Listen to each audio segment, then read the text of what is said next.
은혜 받고 갑시다. 이렇게 한번 인사. 말씀 은혜 받고 갑시다. 예, 우리 생수 예배 나오신 참 귀한 분들은 주중 예배 참 하나님 은혜를 사모해서 나오는 분들에게 하나님께서 오늘도 말씀의 은혜와 또 삶의 현장 속의 말씀이 이루어지는 그런 은혜와 축복을 누리기를 바랍니다. 참 믿음 지키기 어려운 시대가 요즘의 시대인데 우리가 그것을 이길 힘은 말씀의 능력을 받는 것이, 말씀의 은혜를 받는 것이. 안 그러면 그냥 이 세속의 흐름에 휩쓸려 내려가는 그런 교회와 성도들을 요즘 너무 자주 목격합니다. 정말 하나님, 우리가 말씀에 굳건히 서서 말씀 끝까지 붙들고 승리하기 원합니다. 그런 마음으로 오늘도 말씀을 사모할 때 주께서 은혜 주를 믿습니다. 빛의 자녀답게 살아라. 제가 오늘 제목을 잡았는데요. 우리가 지금 예수님 믿고 예수님 믿는 삶의 실천에 대해서 나누고 있습니다. 그야말로 성령의 하나 되게 하심을 힘써 지키라부터 시작해가지고 성숙하고 성장하라 하는 말씀 두 번째 들었고요. 그 다음에 옛사람을 버리고 새 사람을 입으라 하는 것이었고요. 그 다음에 하나님을 본받는 자가 되라 하는 것이었고, 그 다음에 지난주가 성령을 근신시키지 말고 성령에 따라 행하는 삶을 살아라 하는 말씀, 하나님을 본받는 자가 되라 가 지난주였고, 지난주가 성령을 근심하게 하지 말라 하는 말씀이었죠. 제가 바꿨네요. 지난주가 하나님을 본받는 자가 되라, 즉 거룩의 삶에 대해서, 사랑의 삶에 대해서 나눴습니다. 자, 근데 이제 오늘은 더 이어서 좀 더 확장되어 가고 있는 것인데요. 그야말로 새 사람을 입으라 그랬는데, 새 사람이 하나님을 본받는 자가 새 사람 아니겠어요? 근데 오늘 또 다르게 표현하는 8절에 보면 너희가 전에는 어둠이더니 이제는 주 안에 빛이라, 빛의 자녀들처럼 행하라, 빛의 자녀로 살아가라 하는 말씀입니다. 빛의 자녀로. 근데 오늘 빛의 자녀들처럼 행하라 번역하면, 정확하게 번역하면 빛의 자녀로 살아라 하는 말씀입니다. 오늘 근데 우리가 지난 하나님을 본받는 자 되라는 말씀과 사실 연속성에서 이어지는 말씀인데요. 빛의 자녀처럼 살아라, 빛의 자녀로 살아라 하는 의미가 하나님의 백성의 정체성을 가장 실제적으로 보여주는 그런 내용이기도 합니다. 여러분, 빛이 얼마나 중요한지는 잘 못 느끼죠. 오늘도 여러분, 저와 여러분의 얼굴을 볼 수 있는 것도 빛이 있어서 보는 거예요. 빛이 없으면 얼굴을 볼 수 없습니다. 그리고 창조 기사에 제일 먼저 하나님 창조하신 것이 빛이 있으라 하죠. 빛이 있으라. 빛이 없으면 세상은 볼 수 없습니다. 그래서 창조주는 모든 만물을 만드시고 존재하게 합니다. 빛이 없으면 온 세상의 만물 있어도 보지 못하죠. 그래서 빛은 창조의 연장선상에서 창조를 보완하는 것이다, 이렇게 할 정도로 빛의 중요성을 이야기해 볼 수 있습니다. 빛은 창조의 연장선상에서 창조를 보완하는 개념이죠. 근데 성경은 빛의 개념을 생명의 개념으로 많이 설명하고 있어요. 그러니까 그런 빛이 없으면 이 생존이 불가능해. 생존 불능이에요, 사실. 물론 뭐 온도, 열이 없는 의미가 되고, 뭐 식물이 강압성을 못 하게 되고, 그러니까 생명체가 존재하지 못해, 빛이 없으면. 그러니까 빛이 있으라가 그만큼 중요한 하나님의 창조였고, 그 빛으로 인하여 오늘 우리가 살아가고 있는 것이죠. 그래서 빛은 생명이라는 개념으로 우리에게 성경이 말씀하고 있습니다. 결국 빛은 하나님의 형상과 같은 특성을 지닌다고 볼 수 있습니다. 그래서 오늘도 너희가 어둠이더니 전에는 지금 빛이 되었다. 이게 굉장히 비유의 말씀인데요. 사실 이것을 받으셔서 예수님이 자신을 이 세상에 오신 것을 뭐라고 표현하고 있죠? 예수는 세상에 오신 참 빛이라. 요한복음 1장 9절에 보면 예수는 세상의 참 빛이라. 자, 빛을 창조하시고 빛이 생명의 개념으로 성경이 이야기한다 그랬는데, 예수님이 자신이 오신 것을 빛이라라고 표현했거든요. 그러면서 우리에게도 너희는 세상의 빛이라, 예수님이 자신을 빛이라 하시면서 자신을 따르고 믿는 우리들을 빛이라 그랬거든요. 그래서 오늘 이 빛의 자녀, 오늘 이 5장 8절에 말씀하신 대로 주 안에서 빛의 자녀로 살아라 말씀하고 있는 것이죠. 자, 여기서 우리가 예수님 믿기 전에는 어둠이었다라는 걸 좀 잘 생각해 봐야 돼요. 이게 영적인 의미죠. 예수님 믿기 전에는 어둠이었는데 지금은 우리가 빛이다라고 말씀하고 있습니다. 근데 성도가 빛이라고 이야기하는 것에 대해서 아직도 잘 받아들이지 못하고 신앙생활하는 분들이 좀 많다고 생각합니다.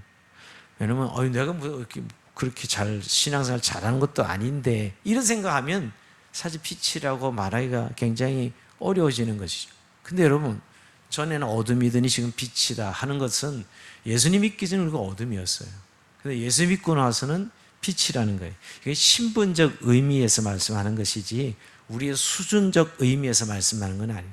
우리의 수준은 여전히 어둠이 있을 때랑 별 차이가 없어 보이지만 우리의 신분은 이제 빛이 되었다는 거예요. 완벽하게 살아서 빛이 아니라 예수를 믿기 때문에 빛이 된 것이죠. 우리를 속이는 것이 이런 것 같아요. 신앙생활을 우리가 완벽하게 하지 못하죠. 늘 말씀의 빛에 비추어 보면 우리 늘 부족해요. 그래서 늘 그것이 주님 앞에 죄송스럽고 또 늘 회개하고 그렇게 살아갑니다. 근데 여러분, 빛이기 때문에 회개하고 그런 하나님의 죄송스러운 마음을 가지고 있는 거예요. 만약 어둠이라면 전혀 그런 생각하지 않습니다. 어둠인데 무슨 인식을 하겠어요? 자기 어둠인지 모르는 거죠. 근데 우리가 이제 빛의 자녀가 되었기 때문에 인식을 하는 거죠. 그래서 회개도 하고 늘 죄송한 마음도 갖고 하는 것이. 그러니까 우리가 이 빛이라 그러니까 자꾸 어떤 분들은 나는 아직 수준이 뭐 어둠의 수준에 살고 있으니까 이 성경의 빛의 자녀라고 이야기할 때 나는 아직 아니에요. 이렇게 이야기하는 건 이건 성경을 뛰어넘는 아주 교만한 사람입니다. 성경이 우리를 향해서 빛이라고 말씀하고 있는데 나는 아직 그렇게 살지 못하기 때문에 빛이 아니에요 라고 말하면 안 된다는 것이죠. 여러분, 우리가 빛의 자녀인 것을 확신하는 건 대단히 중요해요. 왜냐하면 우리가 만약에 어떤 앉으려는 의자에 만약 오물로 더러워져서 손이나 옷에 오물이 묻었다면 하들짝 놀라서 화장실로 가서 아마 빨리 씻어버릴 거예요. 불쾌해서 빨리 씻어버릴 것입니다. 왜냐하면 나는 깨끗한데 이 더러운 오물이 붙으면 여러분 빨리 씻어버리잖아요. 근데 여러분이 만약에 그냥 전혀 세수도 안 하고 씻지 않는 그냥 노숙자로 살아간다면 뭐 의자에 앉아서 좀 뭐 무덕기로서니 아무런 감각도 없지요. 이해가 됩니까? 그런 사람은 닦을 이유도 없는 거예요. 뭐 그냥 원래 더러운 굴러 살았는데. 그러나 깨끗하게 옷고 늘 입고 깨끗하게 옷을 입고 사는 사람 뭘 묻으면 바로 씻어야죠, 여러분. 그러니까 우리가 여기서 내가 빛의 자녀라고 인식하는 건 너무너무 중요해요. 정체성에 있어서요. 마귀는 우리에게 늘 우리의 믿음의 연약함을 이렇게 빌미로 네가 무슨 하나님의 자녀냐, 네가 무슨 빛의 자녀냐 이렇게 자꾸 정죄한다는 거예요. 너 여전히 죄 짓고 살잖아 라고 이렇게 마귀가 우리에게 유혹해서 우리가 빛의 자녀란 정체성을 자꾸 혼미하게 만들어요. 이게 참 우리가 성경이 우리에게 믿음으로 사는 것을 이야기하는데 우리는 자꾸 윤리나 도덕으로 신앙생활 하려고 하는 그런 아주 단점을 가지고 있어요. 의외로 많은 그리스도인들이 세상의 잣대는 윤리고 도덕이잖아요. 물론 기독교가 윤리와 도덕을 무시하지 않습니다. 그러나 우리는 그 윤리와 도덕이 어디서 나오죠? 믿음에서 나오는 거예요. 예수를 믿기 때문에 하나님의 자녀가 되었고 그 믿음 때문에 우리가 도덕적인 것이지 도덕적이기 때문에 하나님의 자녀가 된 것이 아니라 이 말이에요. 그런데 이 마귀는 자꾸 우리의 정체성을 흔들어서 우리로 하여금 여전히 어둠의 자녀처럼 인식하게 하는 거예요. 여러분, 어둠의 자녀를 인식하면 더러운 걸 봐도 별로 회개할 생각도 안 하고 피할 생각도 안 하는 거예요. 뭐 원래 내가 어둠인데 뭐 굳이 뭐 요란을 떨 필요 없죠. 그러나 빛의 자녀는 죄를 보면 두려워하고요, 죄를 피하고요, 그리고 늘 깨끗하게 다시 씻지요. 그게 빛의 자녀의 특성입니다. 그러니까 오늘 우리가 예수님이 자신의 빛이라 하시고 우리를 세상 속에서 빛이라고 말씀하셨는데, 즉 우리가 예수님의 생명의 빛을 얻은 자로 살아가고 있는데 우리가 그 정체성을 인식하는 것. 만약에 우리가 예수를 믿고 구원받았는데도 빛의 자녀로 사는 것이 어색하고 오히려 빛의 자녀로 살아가는 것이 어렵다고 생각하는 것은 이건 완전히 마귀의 농락하는 마귀에게 놀아나는 것입니다. 여러분, 우리가 분명히 예수 그리스도를 영접하고 믿고 살아가면 여전히 빛의 자녀예요. 여러분, 그러면서 빛의 자녀는 노력의 문제가 아니에요. 수준의 문제가 아니고 믿음의 문제입니다. 우리가 빛의 자녀인 것을 감사하고 믿으면 되는 것이죠. 이미 십자가에서 다 해결해 놓으신 것이에요. 아직도 이렇게 신분과 수준을 헷갈려 해서 여전히 신앙생활이 자꾸 율법주의로 빠지는 분들, 율법의 잣대로 나는 안 돼, 안 돼, 그러다 포기해버리고 낙심해. 뭐 내가 좀 한다고 해서 뭐 신앙이 되는 것도 아니고 안 한다 해서 안 되는 것도 아니고 이런 신앙 형태가 되는 분들을 가끔 봐요. 정말 우리가 믿음으로 빛의 자녀가 됐으니 빛의 자녀인 거예요. 그래서 우리가 넘어지고 실수하면 회개하고 돌이키는 것이고요. 그리고 죄를 피하고 죄를 멀리하는 것이죠. 이런 빛의 자녀의 경각심이 있기 때문에. 그러나 어차피 해도 안 되는데 뭐 이러면서 그냥 빛의 자녀인 믿음을 포기하고 어둠처럼 생각하고 신앙생활 한다면 그야말로 이건 마귀의 유혹에 넘어가는 것이지요. 자, 우리가 빛의 자녀라는 사실을 인식하는 것부터 오늘 이 본문이 시작돼요. 자, 그래서 빛의 자녀는 열매를 맺습니다. 자, 9절을 읽어봅시다. 시작. 빛의 열매는 모든 착함과 의로움과 진실함에 있느니라. 자, 그러면서 빛의 열매는 세 가지가 나옵니다. 오늘 착함, 의로움, 진실함. 자, 착함의 열매라고 이야기할 때 이 착함의 원어를 보면 이웃과의 관계에서 비이기적인 태도를 의미합니다. 물론 거의 아가페와 같은 말인데요. 자신의 이익이 아닌 이웃의 유익을 구하는 태도를 말해요. 이건 하나님의 사랑이시어서 하나님의 사랑의 성품을 닮은 것이죠. 하나님은 선하신 분이라서 우리를 선대하십니다. 근데 선대할 때 악인과 선인에게 똑같이 해를 비춰주시고 또 비도 의로운 자 불의한 자에게 함께 내려주십니다. 이게 하나님의 선하심이에요. 하나님의 선하심. 하나님의 선하심인데, 그래서 예수님도 이 땅에 오셨을 때 인생들을 불쌍히 여기셨고요. 자, 그런 이 착함이라는 의미가 하나님의 선하심에서 나오는 단어라는 것입니다. 그래서 예수님께서 제자들에게 착하고 충성된 종아 그러죠. 착하고, 우리가 마지막에도 예수님께 칭찬받을 때 착하고 충성된 종아 그럽니다. 그리고 성령의 9가지 열매 중에 양선이라는 단어가 그거예요. 양선. 이 착함이죠. 착함. 착함의 반대는 악함입니다. 물론 착함의 반대는 악함입니다. 악한 사람은 이기적인 사람이죠. 남을 배려하지 않고 오히려 사람을 철저하게 이용해 먹는 사람들. 착한 사람은 이타적인, 그 사람을 배려하고 자기가 희생해서 다른 사람을 유익하게 하는 사람이 착함이에요. 그러니까 빛의 열매는 결국 예수님 말씀하신 대로 이웃사랑을 실천한 사람이에요. 이웃을 내 몸과 같이 사랑하라. 내가 너희를 사랑한 것 같이 너희가 서로 사랑하라 하는 것이죠. 근데 요즘 이렇게 뉴스에 보면 경쟁 사회에서 남을 눌러야 내가 먹고 살고 남을 죽여야 내가 사는 정말 이 경쟁, 무슨 동물의 왕국 약육 강식의 그런 이 정글 같은 이 세상을 봅니다. 남이 사업이 안 돼야 자기의 행복이 온다고 생각. 그래야 내 장사가 잘 되고. 이게 오늘 현실적으로 어떻게 보면 그렇게 보여지는 것 같아요. 여러분, 그러나 그리스도인들은 그렇게 살지 않습니다. 오히려 이웃을 배려하고 이웃을 섬기는 그런 마음으로 우리가 살아가는 것이 이게 착함의 열매입니다.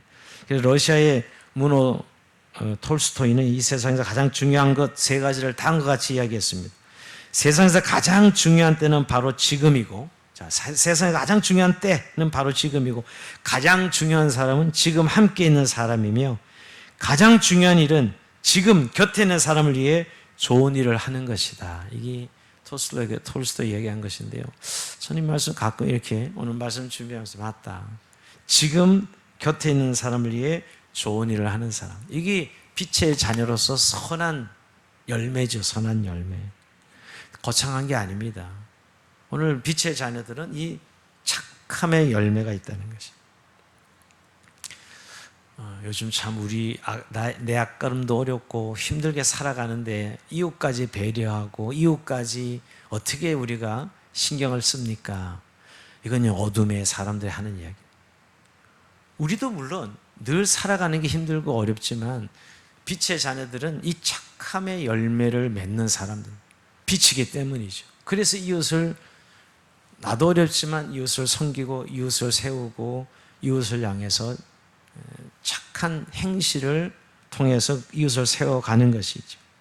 그럴 때 하나님이 우리에게 이 모든 것을 채워주시고 인도해 주시는 것입니다. 하나님이 그 일을 하는, 우리가 우리의 실력 때문에 우리의 가진 것 때문에 하는 게 아니에요. 우리의 가진 것을 할 수 있는 게 아닙니다. 빛의 자녀이기 때문에 그런 것이죠. 자, 두 번째 의로움의 열매인데요. 자, 착함이 이웃들 관계에서 보여지는 열매라면 의로움은 하나님과의 관계에서 시작되는 삶의 열매입니다. 우리가 예수를 믿는 순간 죄인이었던 우리들이 의롭다함을 얻죠. 의롭다함을. 하나님 앞에서 제삼을 받고 의롭다 하심을 얻는 사람이 됩니다. 자, 여러분, 이게 하나님과의 관계에 의롭다함을 얻어요. 우리가 사실은 우리의 한 행위로 보면 죄인이야. 땅땅땅 죄인으로 낙인 찍히는 건데 하나님이 그리스도의 의를 우리에게 전가시켜서 우리를 의롭다는, 무죄야, 죄인이 아니고 의인으로 땅땅땅 판결하신 것이죠. 이 의롭다는 것은 법률적인 용어입니다. 의로운 사람은 법을 따라가는 사람이에요. 우린 율법의 율법을 깨뜨린 죄인으로 정죄되었던 사람들입니다. 근데 예수 믿고 의로워진 사람들은 이제 율법의 도움으로 율법을 지키는 삶을 살아갑니다. 자, 우리가 옛날 죄인일 때는 율법을 지킬 수 없었어요. 죄인이기 때문에. 그리고 그걸 정죄하고 비난이나 했죠. 근데 의롭다함을 입어서 덧입어서 우리가 그 율법을 지킬 수 있는 사람들이 된 거죠. 하나님과의 관계 안에서 여러분. 자, 이런 의미에서 오늘 의로움의 열매를 말씀하고 있는 거예요. 근데 이거 생각하면 금방 의로움의 열매를 알 수 있어요. 여러분, 의인의 반대가 뭐죠? 불의한 사람입니다. 불의한 사람.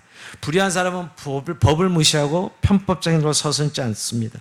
로마서 1장 18절에 보면 이렇게 경고하죠. 하나님의 진노가 불의로 진리를 막는 사람들의 모든 경건하지 않은가? 불의에 대해 하늘로부터 나타나나니. 자, 불의의 원인을 경건치 않은가 연결시키고 있어요. 로마서 1장 18절. 불의한 것은 경건치 않은 거예요, 사실은.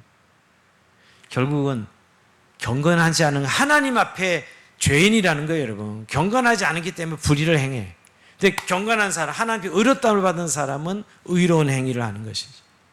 그러니까 사실 이게 다 은혜로 주어지는 열매를 말하는 겁니다. 우리가 사실은 주님 예수 그리스도 말미암아 의롭다함을 얻었기 때문에 하나님께 더 이상 진노의 대상이 아니에요. 그래서 우리의 하는 행위는 의로운 것이죠, 여러분. 근데 불의한 사람들은 경건치 않아서 결국 하나님이 진노의 대상이 되고 계속 불의를 행하게 되는 것이죠. 여러분, 우리가 하나님을 경외하고 살아가는 삶은 의로움의 열매를 맺습니다. 여러분, 오늘 우리가 좀 삶을 좀 인식하는 좀 인식에 대해서 좀 고민 좀 해보셔야 돼요. 늘 우리의 살아가는 틀에 너무 묶여 있어서 하늘로부터 위로부터 우리의 삶을 보시는 하나님의 시각으로 보는 우리의 삶 말이에요.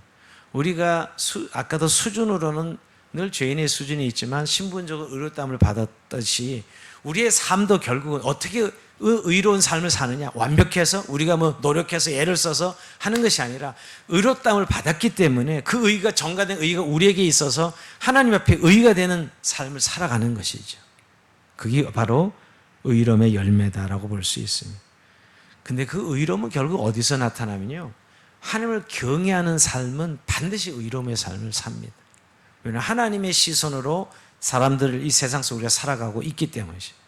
의의 기준이 세상의 기준이 아니고 하나님의 기준으로 보기 때문이죠. 사람의 기준은요, 늘 상황윤리입니다. 이럴 때 이렇게 바뀌고 저럴 때 저렇게 바뀌는 거지. 물론 우리가 유연성이 없다는 의미는 아니지만 하나님의 의로움으로 인하여서 우리가 맺는 열매를 의로움의 열매라고 볼 수 있습니다.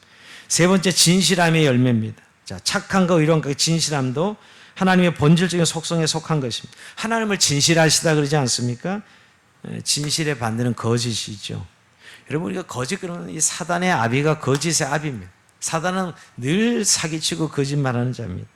근데 우리가 하나님의 자녀가 되면 이제 진실하신 하나님을 닮아가는 것이죠. 늘 우리가 어둠이었을 때는 사단 마귀가 원래 거짓의 아비였기 때문에 거짓말하는 건 처세술이야. 요즘 내가 유리하다면 얼마든지 거짓말을 할 수 있어.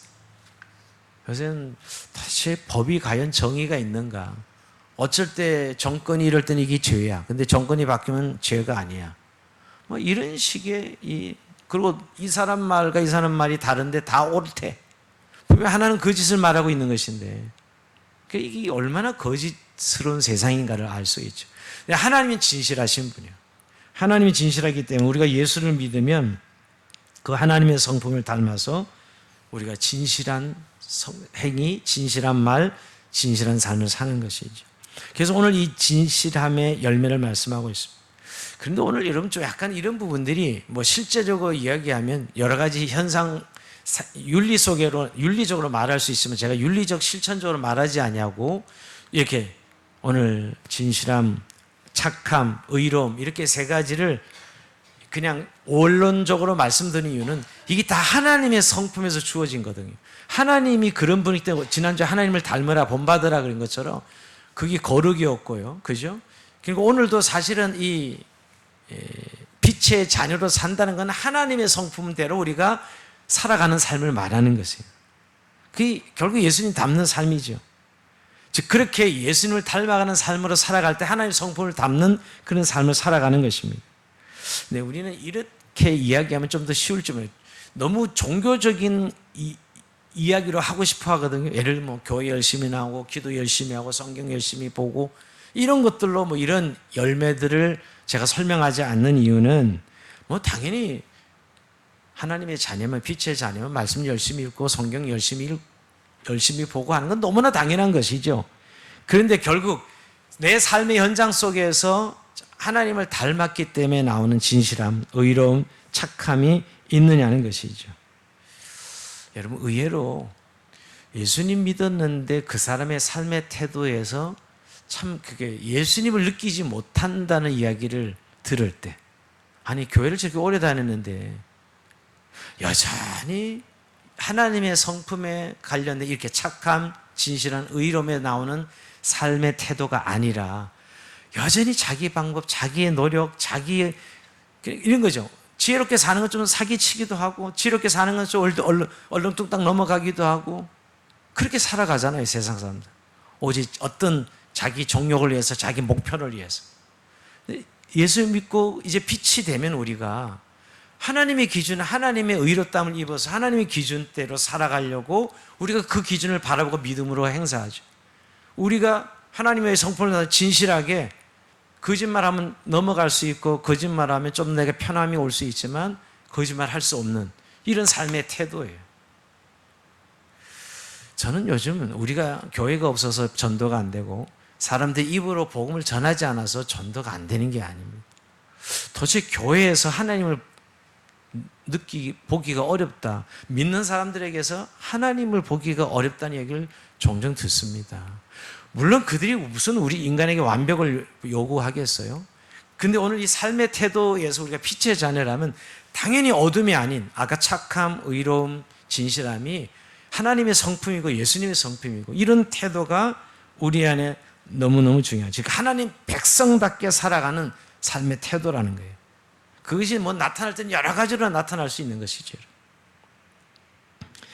지난주에 하나님의 성품의 거룩이라는 거 우리가 하나님을 본받을 때 거룩하게 내가 거룩하니 너희도 거룩하라 하는 말씀처럼 오늘도 우리가 빛의 자녀는 빛의 열매가 거룩의 열매죠. 사실 거룩의 열매예요. 그러니까 열매란 말을 때 어떤 의미가 있을까요? 확증되는 거잖아요. 자, 예수 믿어서 그 사람이 완벽하지 않지만 당연히 예수 믿은 열매로 검증되는 거 아니에요? 저 사람은 예수 믿는 사람이야. 저 사람은 예수쟁이야.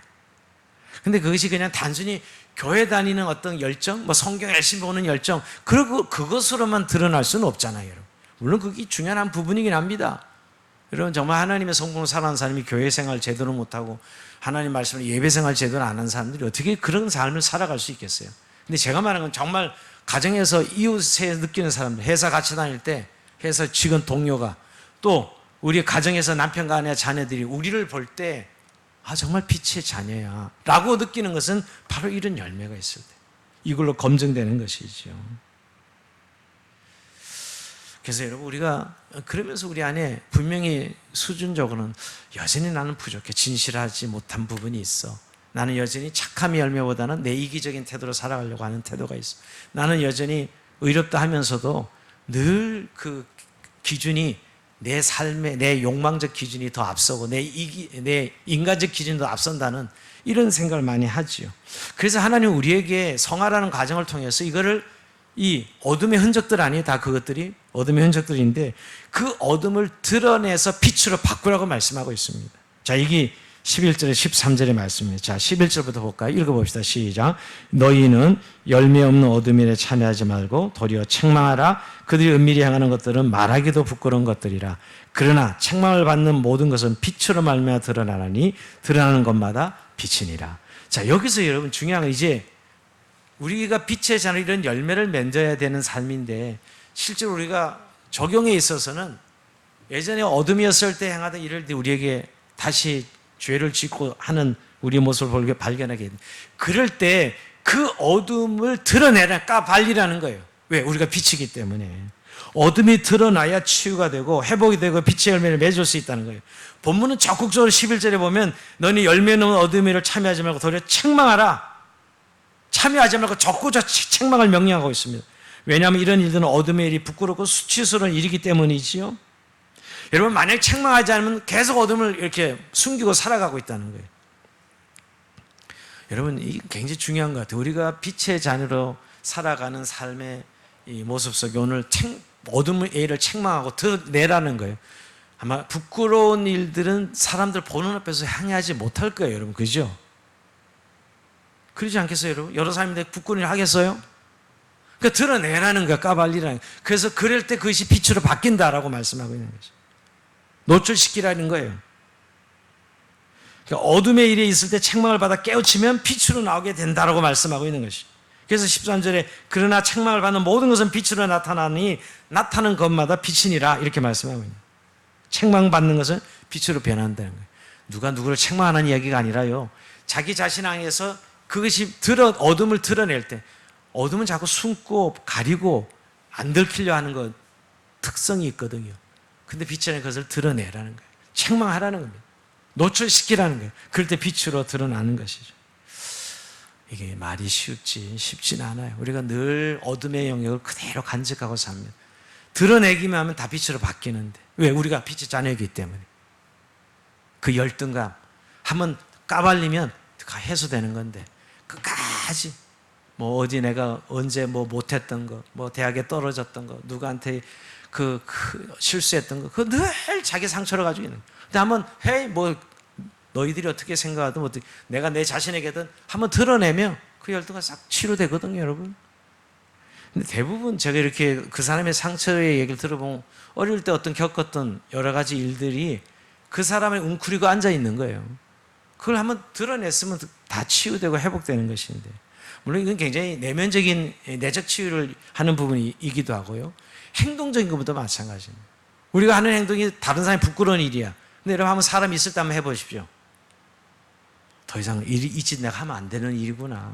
이 짓을 하면 안 되는구나. 없어지죠, 여러분.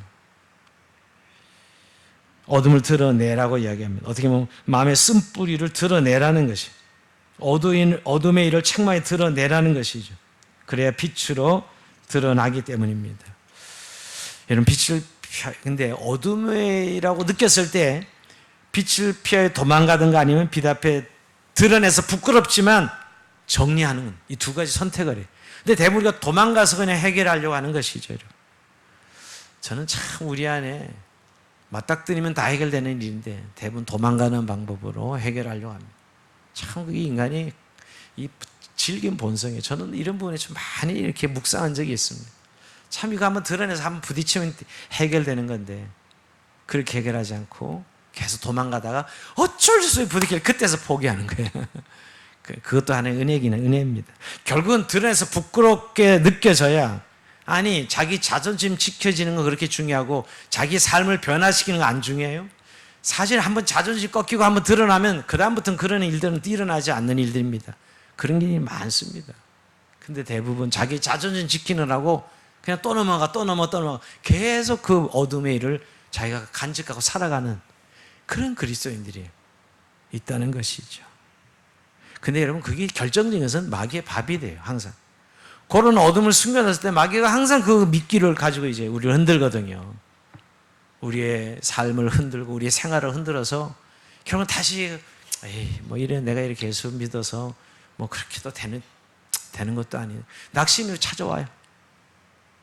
벌써 표정만 보면 압니다. 교회 생활 열심히 하다 기도하다 막 힘없다 기도하다가 기도 응답이 안 되거든요. 근데 그 이유는 하나님이 그 시간을 통해서 그 사람에게 큰 믿음을 주실 선물의 시간이 다가오고 있는데 보면 대부분 그때서 포기해요.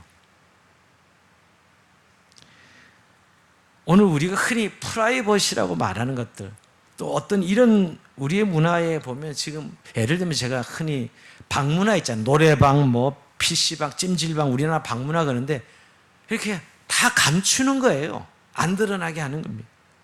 그 안에서 사람들은 그 부끄러운 일들을 마음껏 하도록 말이에요. 굉장히 좋아요. 프라이버시라는 말 얼마나 좋은 말입니까? 그죠? 그러나 그것이 성도들을 계속 어둠에 머물러게 하요. 한번 쫙 빛에 드러나면 부끄러움을 당하긴 해도 책망받긴 해도 빛으로 바뀌는 일인데 안 바뀌고는 그들이에요. 근데 여러분 참 우리가 오늘 내게 있어서 어둠이 생겼을 때는 도망가지 말고 책망하고 드러내는 것으로 빛으로 변화되는 그런 은혜를 사모할 수 있기를 바랍니다. 근데 여러분 빛의 열매를 맺는 빛의 열매를 맺고 사는 이유가 무엇입니까? 우리 그리스도인들 여러분 도덕주의자들이 아니에요. 모범적인 삶을 살아서 뭐 도덕적인 삶을 살기 위해서 그렇게 사는 게 아니에요. 우리는 요즘 저는 가끔 저도 일주일에 한두 번은 꼭 설교를 듣는 사람이거든요. 그걸 꼭 설교에 인용하기 위해서가 아니라 저도 한 사람의 양으로서 늘 이렇게 좋은 설교를 한두 편 늘 듣습니다. 듣는데 요새 의외로 제가 모르는 분 설교를 이제 들어보려고 애를 드는데 너무 도덕적인 설교가 많아요. 그러니까 쉽게 말하면 실용주의 설교죠. 사실 실용주의. 진짜 믿음에 대한 이야기, 복음에 대한 것을 통해서 우리가 기독교는 변화의 삶을 살고 열매를 맺잖아요. 오늘도 그 말씀이거든요. 여러분 노력하라가 아닙니다. 정말 우리가 빛의 자녀를 믿고 하나님 앞에 나가는 삶, 어둠을 우리 노력해서 해결할 수 있겠어요? 그렇지 않거든요. 드러내면 하나님 빛으로 바꿔주겠다는데 내 인간적인 이유 때문에 못 드러내고 결국 못 바꿔 가는 거예요. 여러분 그러니까 도덕주의가 아니에요. 우리는 철저히 믿음입니다. 그래서 왜 빛의 열매를 맺어야 되는가? 9절입니다. 10절입니다. 10절 나가시 볼까요? 시작. 주를 기쁘시게 할 것이 무엇인가? 시험하여 보라. 여기 시험하여 보라 라고 말씀하고 있습니다. 영어로 프로브 증명해 보이라는 것이죠. 여러분 우리가 왜 빛의 열매를 맺어야 되느냐? 바로 주를 기쁘시게 드리는 목적과 동기를 확인하기 위해서.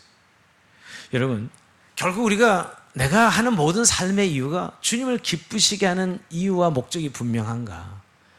근데 우리는 세상에서 이유는 돈 벌기 위해서, 세상의 이유는 뭐 성실하게 살기 위해서, 세상 재밌기 위해서 다 이런 이유 목적이 있습니다. 어떤 일에는. 근데 여러분 그리스도인들은 그게 진정한 목적이 아니에요. 결국 내가 일을 열심히 하지만 돈 벌기, 세상에 돈을 벌기, 우리도 돈 벌기 열심히 하죠. 근데 왜 돈을 버는 거예요? 주를 기쁘시게 하기 위해서. 그러니까 우리가 빛의 자녀인지 아닌지를 증명하는 길은 동기를 물어볼 때 드러나요. 이 일이 하는 이유가 왜 사랑하는 거예요? 저 사람을. 그 사람한테 사랑을 받으려고. 예, 이게 목적이죠. 1차적으로 보면. 그러나 사실은 왜 사랑해야 돼? 주님이 기뻐하신 일이기 때문에. 주님이 기뻐하신 일이기 때문에. 그래서 우리가 사랑하는 것이죠, 여러분. 근데 사실 실제로 사랑하면 그 사람이 날 사랑합니다. 여러분 내가 사랑하는 사람을 사랑하지. 그 목적은 당연히 담고 있는 것이에요, 여러분. 그러나 사랑하지 않는다 해도 우리는 사랑하죠. 왜? 주님이 기쁘시게 생각하시기 때문이죠.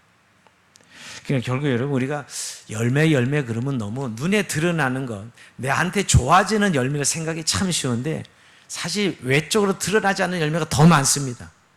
근데 진짜 열매는 뭐냐고요? 이 일이 목적이 동기와 주님을 기쁘시게 드리기 위해서요. 여러분 교회 열심히 다니는 이유, 나 잘 되자고 내가 복 받고자 하는 사람은 그건 진짜 영광 돌리는 사람은 아니죠, 여러분. 여러분 의외로 교회 왜 열심히 내 기도해서 나 병 고침 받고 나 잘 먹고 잘 살고 이래서 교회 열심히 정말 목숨 걸고 교회 다녀요. 근데 여러분 그게 정말 주님을 기쁘시게 하는 거냐고요. 그 목적이 정말 유효하려면 이 목적은 주님을 기쁘시게 하기 위함이에요. 오늘 그래서 테스트 해봐라 라고 말씀하고 있는 거예요. 여러분, 우리가 내 삶이 정말 주님을 기쁘시게 하기 위함인가? 너무 우리 형식론리, 아까 도덕적인 게 옳은 것이고 윤리적인 게 옳은 것이고 사람들이 다 그렇게 살아가니까 하는 그런 기준들에 우리가 묻혀서 믿음이라는 요소를 동원 안 해도 살아갈 수 있는 것이 너무 많다는 거예요. 지금요, 그냥 형식에 따라 살아도 아무 문제가 없어. 뭐 교회 다니고 뭐 이러다 누가 뭐라 그래요. 근데 정말 그 삶 안에 주를 기쁘시게 하는 삶의 동기가 분명히 있는지요. 그것이 지금 오늘 빛의 열매를 맺게 된 이유라는 것이에요. 자, 마지막에 14절이 이제요, 이걸로 끝나는데 14절 같이 읽어봅니다. 시작. 그러므로 이르시기를 잠자는 자여 깨어서 죽은 자들 가운데 일어나라. 그리스도께서 너에게 비추이시리라 하셨느니라. 자, 이 본문은 이사야 26장 19절 또 60장 1절 2절에서 인용된 본문입니다. 성경학자들은 이 구절이 초대교회 불렀던 찬송가 가사로 추측하고 있어요. 이 에베소 5장 이 14절 말씀이에요. 여러분, 그러면 이르기를 잠자는 자에 깨어서 죽은 자들 가운데서 일어나라. 그리스도께서 너에게 비추시리라 하셨느니라. 자, 근데 여러분, 이 말씀이 불신자들에게 말하는 걸까요? 아닙니다. 여러분, 에베소서가 에베소 교인들이 쓴 편지인데 무슨 불신자들에게 쓴 편지예요? 아니에요. 불신자들은 여러분 어두우면 반응이 없습니다. 불신자들은 이미 죽은 자는 반응이 없다니까요. 불신자는 영적으로 죽은 자이기 때문에 반응이 없습니다. 그러나 잠을 잔다는 것은 예수를 믿는다고 하지만 불신자의 삶에서 구분되지 않는 사람들을 말하는 게 잠자는 자가 하는, 예수 믿는데 잠자고 있는 것이에요. 여러분, 분명히 예수 믿는데 불구하고, 그러니까 예수 믿어도 여전히 원망하며 살고, 예수 믿어 여전히 정욕에 붙들려 살고, 예수 믿으면 여전히 자기 기준으로 살고, 여전히 예수 믿어 자기 중심으로 살고, 이런 자들을 향하여 오늘 일어나라, 잠자는 자요 깨어서 죽은 자들에서 일어나라라고 이야기하는 것입니다. 여러분, 우리의 정말 그리스도인의 회복은 빛의 열매를 회복하는 일이에요. 빛의 열매, 깨어서 정말 요즘 이 어둠과 거짓과 불의가 득세하는 시대에 살고 있습니다. 겉으로는 굉장히 나이스하잖아요, 여러분. 여러분, 우리가 정말 좀 믿음에 약간 성숙한 사람들 보면 이 세상이 얼마나 거짓이고, 그 웃음 속에 독을 품고 있고, 그 친절 속에 이익을 챙기려는 욕망이 들어있고요. 이런 세상에 살아가고 있다고요. 근데 그리스도인의 삶의 빛의 삶은 여러분 그런 삶이 아니에요. 하나님의 성품이 그대로 그 빛 안에 담겨져서 그대로 순수한, 아까 착함, 의로움, 진실함이 우리의 삶의 태도로 드러나는 것을 말하는 것입니다. 그래서 오늘 이 교회를 향하여, 에베소 교회를 향하여 잠자는 자들이요 깨어서 일어나라고 하신 이유가 그 때문입니다. 저는 예전에 빙점에 야약고라는 빙점 작가를 소설을 여러 권 읽었는데, 길은 여기에 뭐 이런 젊은 날에 참 일본 그 여인이 처음에 그리스도를 믿고 그리스도의 말씀대로 순수하게 변화되는 그런 글들이 꽤 많이 읽었었어요. 여러분, 우리가 예수님을 믿고 삶의 태도가 바뀌는 것에 대한 그 모습이 정말 빛의 열매거든요. 오늘 이 본문이 어떻게 보면 뭐 완벽하게 사는 사람 많은 것 같지만 삶의 태도가 바뀌는 것, 가치가 바뀌고요, 삶의 태도가 바뀌는 것입니다. 그래서 이웃에 대한 태도가 달라지고 삶을 대하는 태도가 달라져요. 삶의 목적이 달라지는 것이죠. 근데 우리가 교회 다니고 신앙생활 한다면서 여전히 그 우리가 인간적인 태도들이 우리 세상에 가지고 있는 거짓, 불의 이런 것을 그대로, 그 태도를 그대로 가지고 살면서 종교적인 것들만 계속 우리가 강조한다면 그건 빛의 자녀일 수 없습니다. 네덜란드 코리 덴품이라는 여사 아닙니까? 혹시 우리 시대에 굉장히 큰 간증을 남긴 복음 전도자인데요. 그는 체포되어서 유대인을 도운 제목으로 체포되어서 나치 수용소에서 엄청 고생을 했습니다. 근데 그가 정말 거대한 믿음의 거장이라고 사람들에게 평가를 받는 이유가 있는데요. 그 아버지로부터 많은 영향을 받았다 그래요. 그 원수, 자기 언니를 죽인 원수를 용서하죠. 나중에 이 나치 이 지배가 끝나고 나서 어떻게 그럴 수 있냐고, 용서할 수 있냐고. 이제 그런 것들이 우리가 생각하면 그게 대단히 인간적으로 이해할 수 없지만 그리스도인으로서 빛의 자녀로서의 삶의 가치와 태도로 고백한 거라는 거예요. 한날은 그 자기 아버지가 시계방을 운영했다 그래요. 시계방 운영하는데 시계를 사러 왔어요. 그래서 돈 주고 시계를 사려고 하는데 사려고 하면서 하는 소리가 그 시계 사러 온 사람이 사실 내가 시계를 하나 저쪽 좋은 시계를 가지고 있는데 저거 시계방에 가니까 못 고치더라는 거예요. 못 고쳐서 그냥 어쩔 수 없이 이 시계를 이쪽 시계방에서 사러 왔다고. 그래서 한번 그 시계를 보여달라고 그러면 아니 시계 팔면 되는데 이 코리품된 아버지는 사람이 착해가지고 저쪽 가게에서 못 고친 시계를 한번 보자고. 그럼 못 고쳐서 여기 그 시계를 사러 온 거예요. 그래서 돈 주고 샀는데 그 시계를 보여달라고 시계를 보고 고치는 거예요. 고쳐서 주면서 저 집에 이 수리공이 좀 기술이 덜해서 결국 못 고쳤나 보더라고. 그러니 이 시계를 고쳤으니까 이 시계 사지 말고 그냥 내가 고쳐서 가져가시라고. 고친 비용만 받고 다시 시계를 안 팔고 돌려준 거예요. 다시 반납하게 한 거예요. 시계를 팔아. 그때 이 코리품된 이 여사가 아버지의 그런 태도가 너무 화가 났다는 거예요. 아니 장사해서 돈을 벌고 먹고 살아가는데 그 시계를 다시 팔지 않고 돌려줘. 그걸 고쳐줘. 그때 자기는 너무너무 분노했다는 거예요. 어릴 때 얘기지만. 그런 아버지의 신앙의 태도를 그가 간증하면서 저는 짧은 이야기지만 우리의 삶의 착한 그 의론과 여러분 그 진실함의 열매는 그 삶에 대한 태도가 이렇게 다른 거예요. 우리는 이익이 목적이 있는 사람들이라면 그렇게 옷을 팔아 장사해서 이익을 남겨야지 고쳐줄 이유가 어디 있어요. 근데 결국 삶의 하나님 앞에서 살아가는 삶은 하나님 앞에 진실해야 되고 사랑과 사랑과에서 진실해 의로고 착해야 되는 것이죠. 그게 오늘 빛의 열매라고 말씀하고 있는 거예요. 오늘도 주님께서 우리 좀 성령을 은혜해 주시기 원합니다. 저는 오늘 묵상하면서 제 안에 여전히 그 어둠의 일이라고 말하면서도 하나님이 하셔야 되지요라고 이런 것들 참 많이 회개. 내가 드러내면 되는 것들인데 뭘 하나님이 하셔야 된다고 자꾸 내가 미루고 있었던 것들. 그냥 내가 드러내면 되는 것들이. 또 하나는 정말 삶을 살아간 내 태도가 하나님의 자녀의 삶의 태도인가. 종교적인 것이 하나님의 삶의 태도라고 인식하는 어릴 때부터 너무 율법으로 배운 신앙 태도에 있어서 이런 것들을 정말 버려야 되는, 내려놔야 되는 정말 하나님이 보는 삶. 오늘 이 빛의 열매로 열매 맺는 삶.